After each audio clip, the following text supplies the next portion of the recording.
The 250s coming up from Gatorback Cycle Park in Gainesville, Florida. Our opening round of the motocross season for 1997. The defending champion here at Gatorback Park, Jeremy McGrath. Winless, though, on the Supercross season. Getting better and better, though. More competitive on that Suzuki each week. Defending champion in the 250 class, Jeff Emig, wearing all black, going Oakland Raider on us. It looks cool, but that could get a little hot out there today. Bradshaw all in white, trying to keep cool. Because of EPA requirements and Clean Air Acts, the move is to 4 strokes. Yamaha's the pioneer in motocross, the first to unveil their 4-stroke. And their rider, Doug Henry, leading Supercross points with a 2-stroke. The switch between the 2-stroke and the 4-stroke, it's quite a bit different, you know, for me. I haven't really ridden 4-strokes all that much, and they're quite a bit different as far as power goes. I just have to get used to it a little bit. I don't think switching back and forth will mess me up, too much, because I've kind of been testing it a little bit during the season, and I've gone testing all week on the 4-stroke and then race on the 2-stroke on the weekend. And I seem to do all right, so I don't think this will mess me up. Actually, Doug Henry has been quoted as saying he really likes that 4-stroke. I haven't talked to him a lot about it, but everyone's been pretty happy about that bike. But this is the real test in competition. Okay, we're set for moto number 1. They're underway. Hole shot artist. It's Jeff Emig, once again, the defending champion of the series from 1996. Number 1 has the hole shot and the lead. What a great acceleration by this young man. Great way to start the new season with a number 1 plate, a hole shot. Look who's right behind him, Jeremy McGrath, number 2. All this sets the scene for a great first moto on the 1997 season. We could have a replay of last year. These first 2 guys, the best. Look at Jeremy and Emig just laying it over off that jump. Jeremy McGrath right behind, and look who's third, Doug Henry on the 4-stroke. AMA is loosening up the rules to introduce the 4-strokes to motocross and supercross. They have to use the same fuel, though. They can't be more than 102 decibels of sound, and they have to be within the weight limit of 216 pounds. Well, that thing's going to be a little heavier, and it's going to be a lot louder, but it's a whole different sound, so I guess they still can meet those requirements.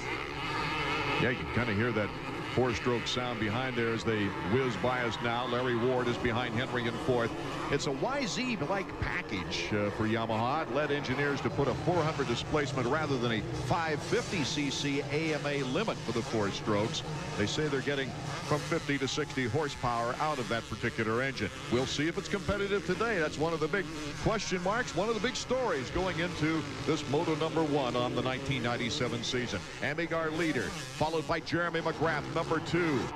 That's a little strange, isn't it? It's number weird. 2, Jeremy McGrath, the plate. It's very weird to see that. And Emig's had the number 1 plate before from the 125s, but first time on the 250s, and so far so good. Emig with a great string going, actually. Is doing well in Supercross points as well, with 2 wins on the Supercross season, hanging right in there points-wise after winning the World Supercross title. And then, of course, before that, the 250 outdoor crown. Now, these guys have sat around for a long time since practice. A little stale. The track's changed quite a bit. The temperatures are different. And it'll take a lap or 2 for them to find their rhythm, but right now it looks like the pace is pretty good, and Jeremy's still close after the first lap, so that's a good sign. You know, David, for the riders, it's usually a refreshing change coming to motocross, especially if they've fallen off the Supercross points chase, but for the crews, it's a massive retooling. Well, there's a lot of differences for the outdoors, and especially in the Yamaha pits to get that 4-stroke dialed in. There's Swank having some problems. Brian Swank, who lives in Florida now after starting his career coming out of the state of Michigan. Yeah, for some of the, I mean, look at it, a guy like Ryan Hughes has had a terrible time getting something going in the Supercross, and in talking with him, he goes like, you know what, I don't even care what happens to the Supercross now. I'll try to win some races, but the outdoors where it's at, and right now looks like he's pretty far back in the pack. And Henry still hanging tough on that 4-stroke. In most cases, guys want a lot of power. I mean, it sounds like more power the better, but you want good power is what you want. Looks like he gets up the hills just fine as he takes the corner. That unmistakable guttural sound of the 4-stroke, although it's a little different than the KTM sound of the 4-stroke, trying to qualify for the Supercross earlier. Part of the record crowd here at Gatorback here today. Emig, our leader, will be back.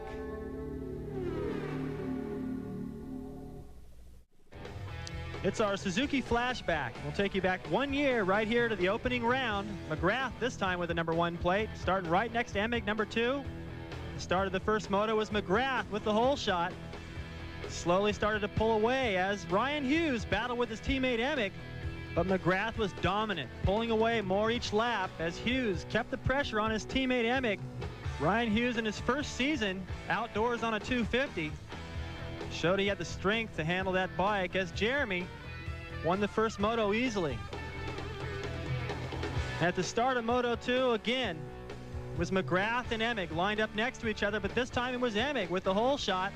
Once again, if he looked in his rearview mirror, he'd find his teammate Ryan Hughes, who ran second early in the race, but #1 McGrath with an inside line found his way around Hughes and into second. Then with 3 laps to go, Jeremy with a faster line moves his way into the lead around emig. We'll watch emig. Tries to retaliate and get him back. They bump. emig goes down, handing McGrath the overall win. Back to live action now. Moto #1 to the 250s. Our leader is Jeff Emig. This is the battle for third. Henry on the 4-stroke. And Larry Ward, Honda of Troy, really putting the heat on Henry now. I've never ridden a 4-stroke, but I've been in Larry Ward's position, and right now I can tell you he needs earplugs. That thing's loud. Pretty good roost, too, I'll bet. Yeah, it's got a lot of power, and like I said before, everybody wants a lot of power, but if you can't use it, it doesn't do you any good. To get that power dialed in is going to be the real challenge for them. Ward, bar to bar, has the advantage on the corner. Oh, he took the outside route. Now has the inside advantage. Henry coming right back. A great duel for third. Well, I wonder what Larry Ward was doing there. He made a nice move to make the pass on the outside, which is a place that a lot of guys never expect it. But then if he would have done that double jump, he would have lost all that time in the corner. So he played his cards right, came out ahead in the end. Henry showing a wheel once again before dropping back. Doug Henry, a bone-crushing crash in practice. Just more testimony to the successful back operation that he went through about 1.5 years ago. Larry Ward in 3rd place now. He's behind Jeff Emig, our leader. Jeremy McGrath in 2nd place. Can Ward catch up with the lead after battling with Doug Henry? You know, Henry's probably one of the guys that is the only guy with enough patience and with the fitness to go out there and ride that 4-stroke, try to get it dialed in. He's a great test rider, a good guy to have on that bike, try to develop it, but it's a little bit heavier, and watching him come out of some of the corners and battling with Larocco and Ward, it doesn't look like the bike's that much faster, but it's definitely going to take a little more energy to ride, and Doug's the man for that job. Larocco putting the pressure on that machine, almost entirely handmade. The frame is fabricated out of chrome moly steel tubing with titanium subframe. The valve cover machined from titanium. The airbox made from carbon fiber.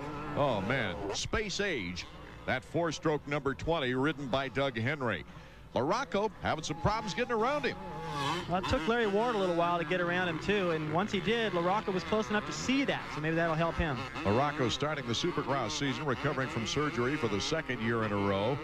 This year it was a shoulder. Last year, complete reconstruction of the knee after a real bad accident at Spring Creek. We didn't know how bad it was until later. That was coming off the win at Unadilla, so it was really disappointing for Mike Larocco. As far as last year is concerned, he ran the entire motocross season. A win at Washougal, 3rd in points at the end of the year, 2nd overall at Mount Morris, and here comes number 5. He's on his way, taking over 3rd place now here in the first 250 moto. Let's go down to Davey Combs, who's with Pete Steinbreaker, Henry's mechanic. Doug was starting out up front with those guys, but seems to slip back. What's going on? Well, I think Doug's definitely getting used to the bike. He really feels it's capable of winning races, but you know, it takes a little bit different technique to ride that. And with racing his 2-stroke versus his 4-stroke, we don't have much time to practice on it. So I think in the near future, when we go to the next national, we'll be a little more prepared. And of course, that's not for a little over a month. When we go to Hangtown in the Sacramento area, we go back to Supercross before then. Actually, kind of a motocross supercross matchup the next time in Daytona. Daytona's always been known as more of an outdoor style track, and it gets a lot rougher than most of the other tracks. They don't get out there and work it like they do the other tracks and to try to get the ruts out of it. And here comes Bradshaw now, putting the pressure on Henry. Couple of old veterans putting the pressure on Henry. Number 100, Mike Kiedrowski behind Bradshaw. Isn't this interesting? Bradshaw, nice inside move. Bar to bar, Henry trying to hold on. Just doesn't seem to have enough. Bradshaw. Now Bradshaw just squared that corner beautiful, and set it up perfect, set himself up for the next section even as he made the pass. And Damon's also a lot like Carmichael. He's had a lot of experience here riding amateurs, and being from back east, he's ridden the Florida series, and he's comfortable on this soil here at Gainesville.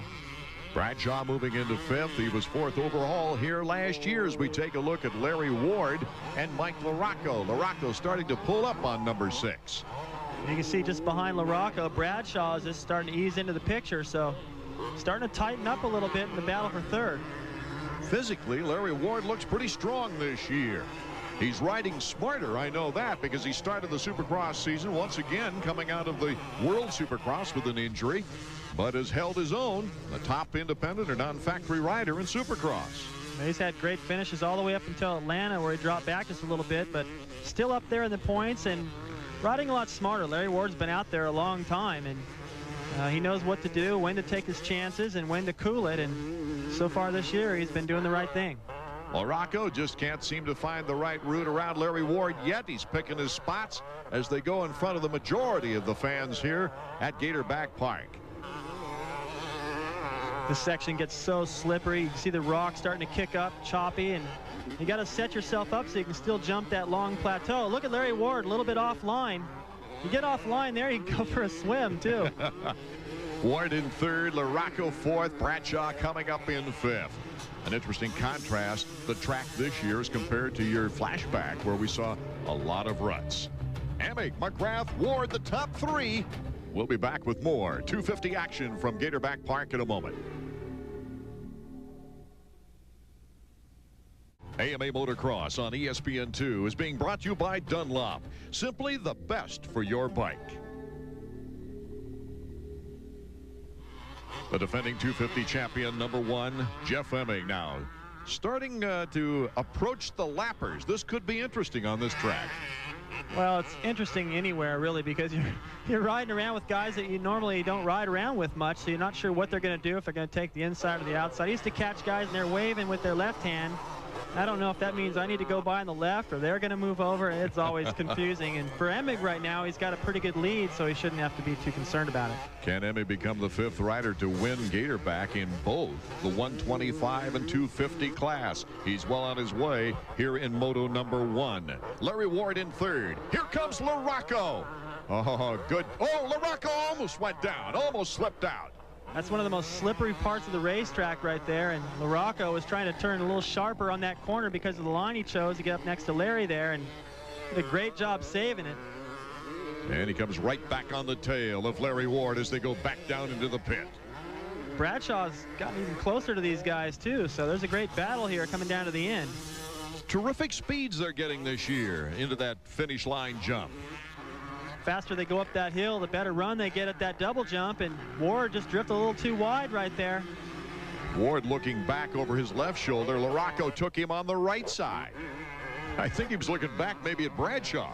Well, I think he's had enough of Larocco breathing down his neck, and it's late in the race. This is when you start to get a little tired and a little cranky too, and things aren't going just right. You just want this to be over with, and last thing you need is at the very end of the race, you don't want to fight people off, to have more of them keep coming, and now Bradshaw's there.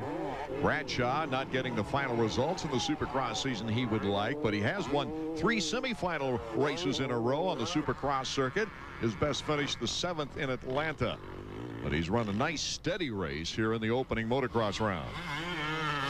He's looking good so far, but there's nothing worse than having the 3rd turn into a 5th or a 6th at the very end. You just could hate it between motos. It can happen so quickly too, David, because one little mistake and boom, 3 riders are going to pass you. Well, especially the way the track's designed. The track is great, the layout is nice, and it looks like it's a lot of fun, but it's pretty smooth compared to last year, and that allows a lot of riders, different calibers, to go pretty much the same speed. It's been a while since we took a look at this guy, number 2, Jeremy McGrath, who's running a lonely 2nd place. I think at this point he's just lost about a half a second or so a lap to Emig, and Emig was strong here last year, pushed Jeremy to the very end, and Jeremy's probably just thinking right now what he can do to make that second moto a little better. Larry Ward and Bradshaw starting to battle it out now. Ward trying to hold off Bradshaw for fourth. Now they're getting into lapped riders now, and that could definitely play a major factor. Like you said before, it could be interesting. It is when you got a tight battle like this. One bad decision from Larry Ward, and Bradshaw can get around. I love the style of Bradshaw, the way he sits on the bike. I've always liked it. I watched him ever since he was a mini bike rider. I know I've said that 100 times, but I just like watching him ride. He puts a lot of soul into it, and looks like he's got a better line there on the outside.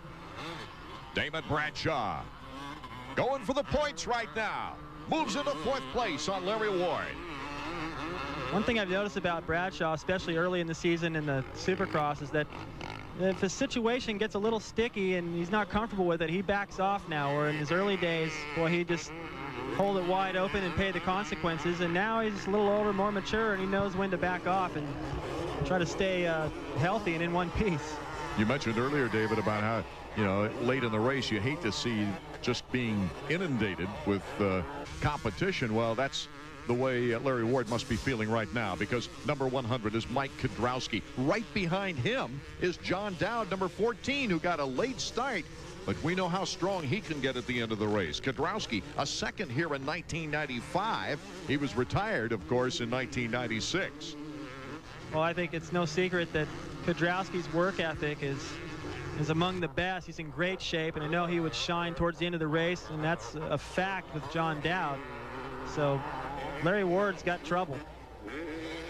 Kiedrowski, of course, says, hey, my goal is to be in the best shape possible before I get to Daytona. Well, that's the next Supercross race. His results, too, have really improved. I mean, at the first round at LA, he didn't make the main event. I thought, oh, no, this is looking good for him. But he's really picked it up and improved and persevered, and now he's back up there battling with guys that he used to battle with and getting faster every week. In the last 3 Supercross races, Mike Kiedrowski, number 100, had a 6th, a 6th, and a 5th, and looked very impressive. He's got a battle of his own right now with John Dowd, number 14. Dowdy moves in front of Kiedrowski. Dowd set that up coming down that drop away. He just went a little bit further to the outside, was able to angle his way across the inside and take the line away from Mike. And looks to me like Dowd is the rider on the move right now. He's the one that's come from the furthest back, and Larry Ward still's got a lot of company. Last year, of course, Dowdy running in the 125s. In fact, this race was his very first 125 national ever. And he was doing a pretty good job up near the front when he hit a down rider, ended up 34th in his first 125 effort. But he looks a lot more comfortable on the 250s. Well, I was pretty impressed with the way that he was able to handle himself on that 125, and he looks a lot more at home on this bike. Emig, McGrath, and Larocco are top 3. Will they hold on for victory? We'll find out in a minute. Title back, and Jeff, of course, has been a part of that Motocross of Nations team now, maybe more than anyone. Of course, he replaced this year his teammate, number 9, Ryan Hughes, on that team. Ryan could not participate because of an injury. Part of that record crowd here at Gatorback Park. Taking a look at number 18, Jimmy Button. Button has had an interesting year. He left, of course, the American circuit to go to Europe, came back, had trouble really getting into the flow of things, but he's been a tough competitor all season long in Supercross. Now these guys got a great battle. Looked like Hughes had made the pass. Button got him right back. Albertyn is right there. He's coming down to the wire, and you can pick up a couple of spots right here if you're Albertyn. If you do, looks like he's working his way to the inside of Hughes. A little bit better line right there. Takes it away. Now Button probably won't even realize that it's Albertyn back there now and not Hughes.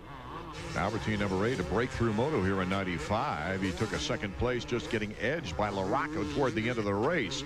Here's John Dowd now, starting to really look strong. He's coming up on Bradshaw. This could be a very interesting battle. It's a great feeling when you it's a lot better feeling when you get the whole shot and you're out front like Emig. But if you get a mediocre start or mid-pack, and I've done this here before at Gainesville, and you keep working your way up as far up in the field as Dowd has, it's just a good feeling. You're just picking guys off one by one. You keep catching everyone. You're moving forward, and then The flip side of that is your Bradshaw or Larry Ward, and these guys keep catching you. It's awful. You only have a few more laps to go, and you're trying to do everything you can to hold them off, and Bradshaw's got his work cut out now. I mentioned that in the 90s we had 4 straight years where the winner of this race went on to win the title. Jeremy McGrath in 95, Larocco 94, Kiedrowski and Stanton in 92. You also did that feat back in 1983. Clear back then. Geez, it's hard to even remember back that far. That was the first year they ran a Gatorback. I went 5-2. I remember that was, I came in here with a couple of bones broken in my foot, and I went 5th in the first moto. The second moto at the very end, ended up 2nd, won the overall. It's pretty weird. Right now, Jeff Emig is on top, and we'll be back in a moment.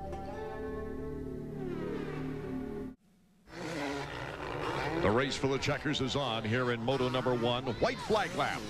One more lap for Jeff Emig to hold on to the lead. He's got a big lead on Jeremy McGrath. No one really testing McGrath for 2nd place. In case you just joined us, we're in Moto number 1 of the 250s. Emig reaching out for that clutch. He's one of the guys, I've pointed this out before in Supercross, he's one of the guys that doesn't ride with his hand on the clutch very much. Right there, he doesn't have his fingers on it. Most of the riders will keep one out there all the time. Even through the pits, they're riding around with their finger on the clutch. And Jeff only goes out there and uses it when he needs it. Starting to get a little stylish for the people. As we mentioned earlier, the great thing about motocross, the fans are real close to you. And as a rider, David, you can feel them out there cheering for you. You definitely can. And there's a lot more people in this back section here than there used to be. That used to be pretty desolate back there. It was kind of exciting to get back to the front where the people were again. But great crowd here, and Jeff's giving them what they wanted. I think this is a good warning for those of you going to motocross events this year. Go early. I mean, we said this last year, and a lot of people got caught in traffic for hours and barely made it to the race in time in some of these venues. Jeff really looking comfortable out there. As he went over that little plateau in the corner there, he just laid it over almost flat. And this elevator jump's not that easy to do, and he's waving to people. That's got to be a great feeling for him to start the season off the way he ended it. He's so laid back and mature about things right now. It was kind of interesting not long ago talking about his career and saying, hey, if I'm going to do it, I got to do it now. I've only got a couple more years in this game. That's amazing when you take a young man like Jeff Emig. He's only 26 years old.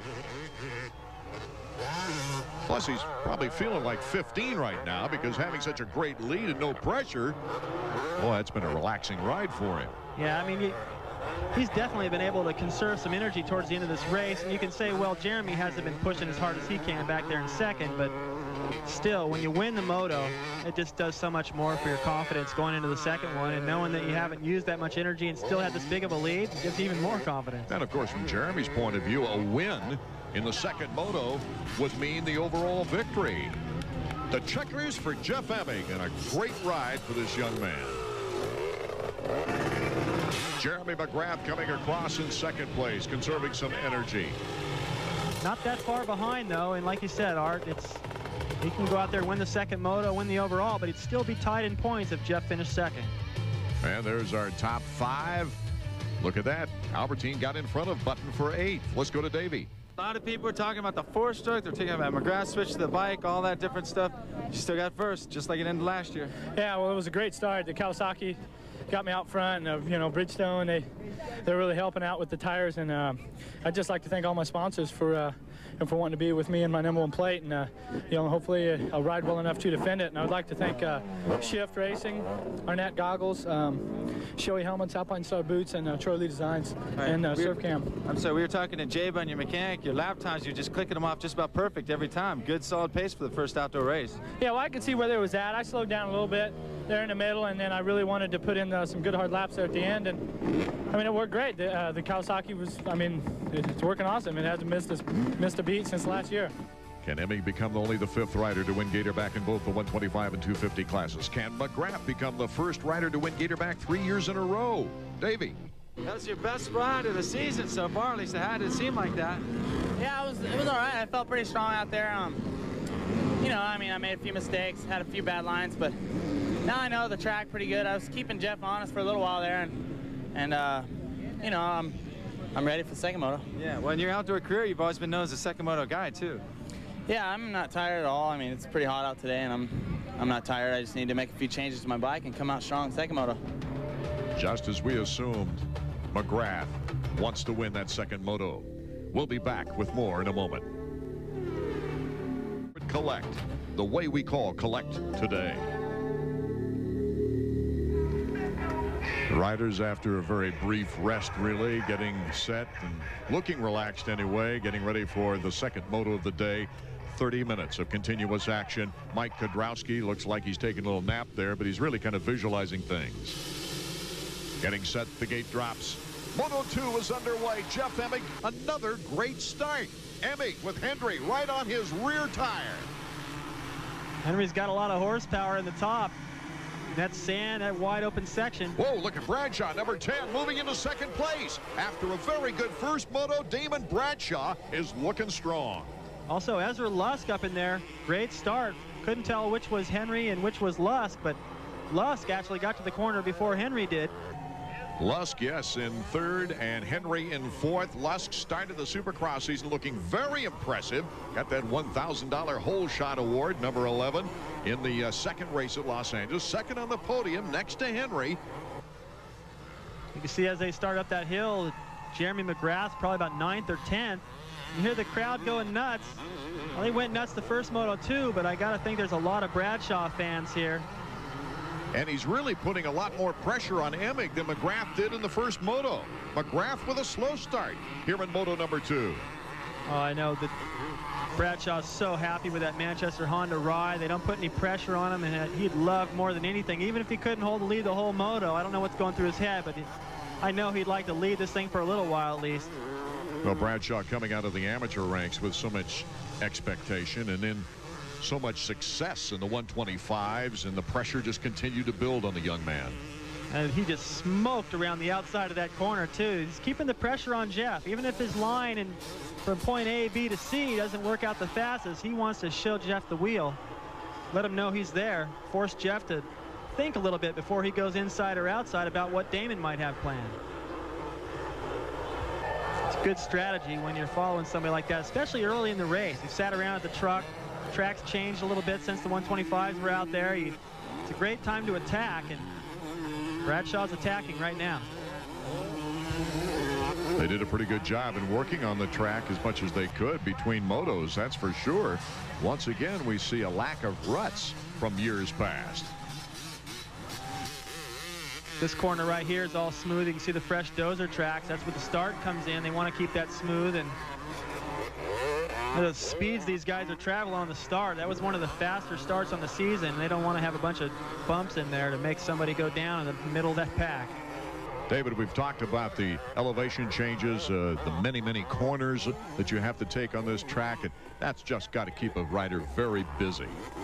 Well, even for just the local rider, it's very busy, but the pace these guys are going, and look at the way they come out of that corner. They got to feed the clutch just right, be in the right gear, in the right line to be able to jump up 3 of those little staircases. Larry Ward down. That's a bad time to go down early in the moto like that. Everyone's still bunched up.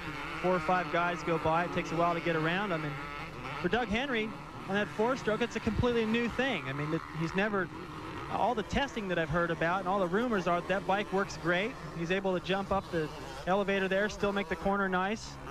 But it's different. It's a whole new story, and the 2-strokes accelerate a little bit different. The power is different. The bike slows down different. The engine, there's so much inertia. Anyone that's ever ridden a 500 knows that you don't have to go very fast and hold it wide open to find out that bike's a big mistake there from Albertyn, and all that loose stuff out there. A lot of guys are making those kinds of mistakes today, especially early in the race when you're just not warmed up right. This is the battle for third. Doug Henry, number 20, and Greg Albertyn, number 8. Albertyn now on the move to catch back up to Doug Henry. McGrath has now moved up to 5th.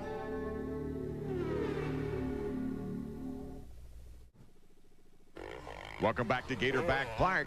Moto number 2 of the 250s. Our leader is Jeff Emig, but the battle for third is on with Henry, Albertyn, and here comes Jeremy. Jeremy's really picked off a lot of riders early, working his way to the front quick. He's got his teammate to get around first, and that odd-sounding bike of Henry's.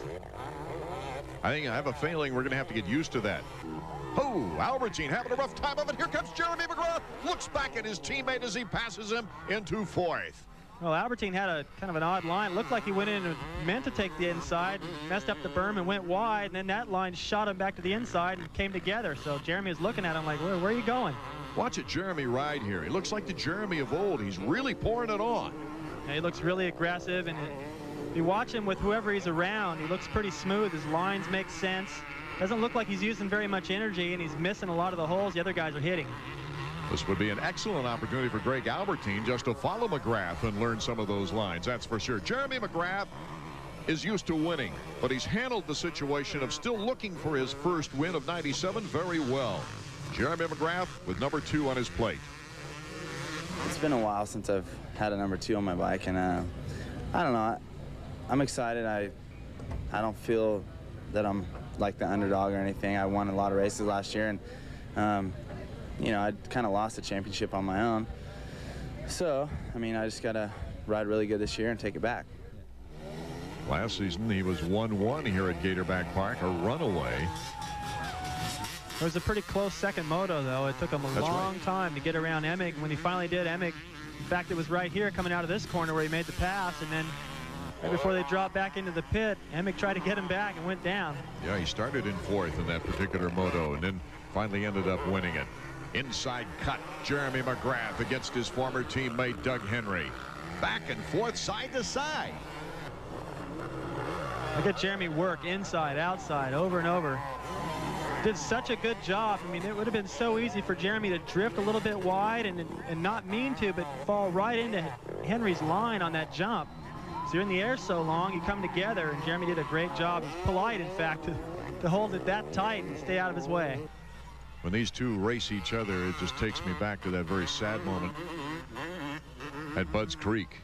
You know, because the two were battling for second place behind Larocco at that time, and they were battling each other for the points lead that year. Yeah, well, you can pretty much imagine what was going through Doug's mind. I mean, he told me it just felt like a bad dream, but it was really happening. And then for Jeremy, he was right next to him or behind him and saw the whole thing. So that had to be a pretty wild experience for him, too. Albertyn now putting the challenge to Doug Henry. Henry, after dropping back to an 11th place in the first moto, is trying to hang on for a good position here. Oh, this is a really good testing grounds for that bike, and especially to be in and amongst these two riders. Albertyn definitely one of the faster riders on the track, and Jeremy, with the results he's had and the way he rode the first moto, it's a good gauge for him to find out how that bike works. The information we got before the season started was that Doug Henry, according to his contract, had no choice as to which bike to ride for the National Outdoor season. He had to ride the 4-stroke according to his contract. That is if Yamaha wants him to.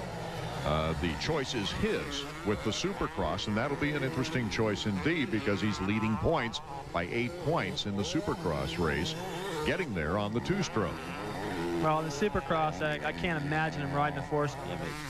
Even if this bike is great, if it's still unproven, and if they're not prepared, you heard Steinbrecher say they're not as prepared as they'd like to be, why mess it up? He's already leading that series. Here comes Albertyn looking back at Doug Henry. So Albertyn doing a nice job moving up the ranks now. He's doing like what you said there. He's following Jeremy, trying to stay as close as he can. Jeremy's obviously on the move, and he's got plans for the front. If Albertyn can stay close, that'll be a good finish for him. He's already up to 4th. That's an improvement over the first moto. And even though Doug's getting past, you know, he's still in the thick of it. He can still see these guys and dice with them a little bit, and I'm sure he's going to learn a lot before Hangtown. After a second place the very first time he rode a moto here. Oh, Phil Lawrence shaking his right hand now. He has an injured left thumb, a tendon pull, and it looks like he might have got a dinger on that right side now as he tries to get back into the action. I was mentioning, though, Greg Albertyn, after a second-place finish in his very first moto here at Gatorback Park, then has had nothing but bad luck. A mechanical in the second moto took him out of the running for the overall that year, and then he came back last year and crashed in both motos. Albertyn hanging with his teammate Jeremy McGrath. McGrath in 3rd. Can the two move up on Jeff Emig?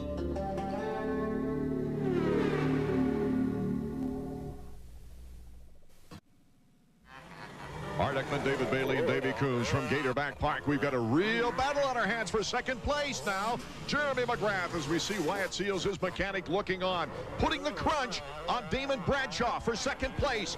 Jeremy McGrath has just taken over second place. Can he catch Jeff Emig? I think he's got time, especially at the rate of speed he's traveling on this track. That's that same place he made the move on Henry. That's such a technical, tough section to try to hold the inside going up that hill, because as he crests the top, the bike wants to get light. You don't get any traction. It's a lot rougher on the inside, and he's still able to make those passes. Back in 1995, he got his very first national overall win here at Gatorback Park. And the battle behind them. It's Larocco passing Button. Number 5, Mike Larocco. Larocco once again on the move, charging late in the race. Should be nice to see this guy get some hole shots. He's done it before. He's had great results here before on the Kawasaki, getting great starts, but once again today having to come from behind. Not only winning here at Gatorback, but also he had that big win last year at Washougal. Oh, look at here. More bad luck for Ryan Hughes. He's had one podium on the Supercross season, but otherwise it's been just a horrible myriad of things happening to him. Bad luck, mechanicals, injuries, illness, 13 in the Supercross points, and is not off to a very good start here in the opening round of the motocross season. Here is our leader, Jeff Emig, riding smooth, but Jeremy McGrath, let me tell you, behind him is on the move. There you see Jeremy just coming into the picture, not that far behind. Look at the distance he's already been able to put on Bradshaw, who's got a great pace, but nothing like Jeremy's. Jeremy wants this overall win. Great shot by gutsy cameraman there on that hillside, let me tell you, as it looks like it might be the day for Ryan Hughes. Here comes Larocco again. He's testing Doug Henry. Things starting to rut up pretty good here for the second moto right now. Henry in 5th place. It's one of the rougher, more one-line sections right there coming to that right-hander. It's one of the places you don't want to catch a left rider. There's something smoking on, I don't know what that is. It could be something, a radiator maybe, something leaking out of it. As soon as that fluid touches the pipe, it starts to smoke. Could it be that rear shock? That's possible too. Hitting the pipe. Yeah, he busts one of those lines and all that comes out of there and starts to smoke too. It's hard to tell, but it looks like that's going to cause a lot of problems for Mike. Albertyn, number 8, trying to pick up things on Damon Bradshaw. This is the battle for 3rd. Well, Albertyn, when he's behind you, he puts so much pressure on you. He had his front wheel in the way. Bradshaw couldn't even put his foot out for the turn. He was there. That's the way to make a guy nervous and make your move. And there's his mechanic. He'd like to see him move up another spot. Ian Harrison looking on.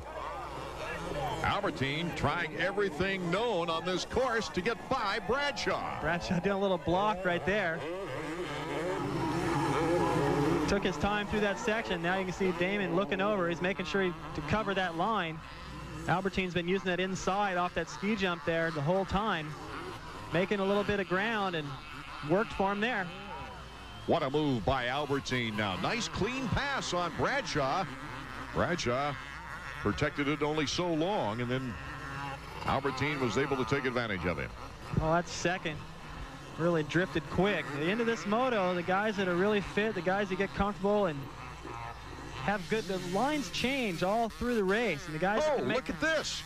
Yep, the guys that make those adjustments are able to go fast all the way to the end. Right now, Bradshaw's got some guys catching him, and Emig's got the same problem. He's got Jeremy closing fast. We've got a race for the lead now. Jeff Emig cannot afford a mistake if he wants to win here at Gatorback Park. Jeremy McGrath, who took a second in the first moto, if he should pass Emig, would win the overall here. So it's the same as last year. Jeremy still's got to make the pass for the overall win. Albertyn, number 8. Oh, and Albertyn kisses the dirt. Well, that's a slippery, tough section right there. I talked about that earlier when Larocco was trying to make a pass. Front end got away from him, and then he got into some of those ruts, and down he went. Boy, that looks like a rugged place to fall, too. Lacerations Well, that's a handlebar in the stomach, and it's like falling on pavement right there, too. It's so hard packed. The fans are going crazy here at Gatorback Park now as Jeff Emig is getting the big challenge from Jeremy McGrath. McGrath yet to win in 1997. Davey Coombs, quick-footed. He's over near Greg Albertyn to see what that situation is. All right, Dave, I'm down here with Greg Albertyn. He pulled off with about 3 laps to go. Greg, what happened? Oh man, I was just past Bradshaw, came into a turn, really fast section. Front wheel just washed out, just spat me over the bars. Hurt my shoulder pretty bad. Yeah. How bad do you think it is? I don't think it's too bad. It's just killing me right now. It's a real sharp pain. And just not happy. Albertyn, of course, having shoulder problems in the past, breaking the collarbones in Supercross. As we get back to the action now, lots of heat going through some lappers. Number 1, Jeff Emig. You can see the way he's riding. He's picked up things. Yeah, he looks very aggressive right now, and it was critical that he made the pass on those guys before that elevator so he could still jump it and maintain that lead. Emig getting pressure from McGrath. Can he hold on? Motocross on ESPN2 has been brought to you by Honda, the Red Riders, winners of the last 9 straight 250 Supercross championships. Jeff Emig is our leader here at Gatorback Park. If he holds on with Jeremy McGrath right behind him, he would win the overall. If Jeremy McGrath should pass him, it's Jeremy McGrath's overall victory. Jeremy looking brilliant right now. Emig, though, has not cracked. Emig has been tough, and oh no, Jeremy slipped out on that slick area. Oh, his back tire went just over the berm, and as he gassed it, watch his back tires. Not in the rut just yet. He got on the gas a little early. That's what happens when you're pushing yourself. That's why Jeremy was making up so much time. He was taking those little bitty chances and getting away with it. A big sigh of relief for this guy, Jeff Emig, number 1. Jeremy McGrath and Emig were far enough away, though, from the 3rd place bike that Jeremy is back up and running in 2nd place. Now think about what could have happened there, though. If Jeremy had made the pass, they'd be tied in points. Jeremy would be the overall winner, and he'd have some of that momentum back that I think he's lost. He doesn't have the respect from the other riders like he had last year, where they were afraid to even get around him. The fact that they were behind him, they just thought, well, this is good, I'll stay here. But this year, it's a whole different story. So much of motocross and supercross is psychological, not just the machines, not just the riding ability. Well, now Emig's got everything dialed in, and with 2 moto wins, he's going to pick up 6 points and the overall. Jeff Emig, the checkered flag, and the overall victory. A disappointed Jeremy McGrath. What do I have to do? Close in points, though, to Jeff Emig after the first round of motocross. Dowd making 4th. Jimmy Button, the top 5 as we take a look at 6 through 10. Ezra Lusk in 10th spot. All right, man, way to start the season, 1-1. Yeah, it was great. Kawasaki and Bridgestone got me right out front off the start, and that's definitely where I wanted to be today. You know, it was a little bit dusty, a lot of holes. It was really tough. You know, really tough on your hands and your upper body. This first race is at Gainsville because it's just so hard, and there's just gnarly holes everywhere. You beat McGrath straight up in both modes. Does that add anything to the win, or are you just out there with 39 other guys? Well, I'm sure it adds something. You know, I don't really, you know, I'm not really trying to focus on one guy. I'm just focusing on what I have to do, and you know, what I think about all week happened. You know, it happened today. I got off the gate just perfect both times. I was just all by myself, and that's the way I like it. Easiest way to win. Emig has now won a 125 and a 250 class here at Gatorback Park. There's only one rider to win the 500 and 250 class at Gatorback, and that was my partner, David Bailey. Let's go to our partner, Davey Coombs. All right, Jeremy, for a while there, we thought you were going to get him. 2 laps to go, you're right on his back. What happened? Yeah, I got kind of screwed up in the first corner. I had a good start, and I just got kind of weeded in the start. And I don't know how to work my way up from back, and felt really good. My Suzuki was really working good today after the second moto, and you know, I was able to push and catch him like that. I just got a little bit excited, and I kind of had my plan ready to pass him kind of where I thought I could get him on the last lap, and just got excited and slipped out. I know the bike and the team and everything's still a work in progress. Are you satisfied with your progress here in Gainesville? Yeah, 800 Collect, Suzuki at Troy, and Fox Racing. You know, we got a good team, and I'm finally getting a handle on it, and I'd like to thank all them for being patient with me. And you know, I keep saying it every week. It's coming. So another chapter of history from Gatorback National as we see the point standings. Jeff Emig, Jeremy McGrath, John Dowd, third in points, tied with Damon Bradshaw. Next week, it's Daytona Supercross time. Art Ekman, David Bailey, Davey Coombs. So long for now.